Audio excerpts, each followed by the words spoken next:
Hey everyone, so we are getting close to our final week.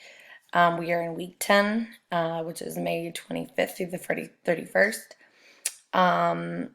So, what you guys are going to be doing this week, well, we didn't have any a Google Hangout on Monday, but don't forget, we are going to have our weekly math help this Thursday at 10:30. Okay, so your link for that is right here. I know sometimes some of you were having a hard time getting on. Your link is literally right here to get in.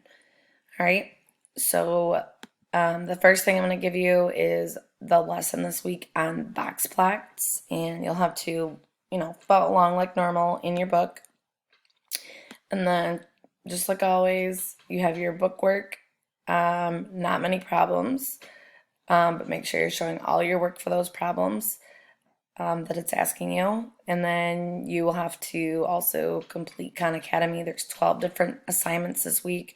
Don't forget, I'm checking that to making sure that you've done everything and you've gotten over a 75%.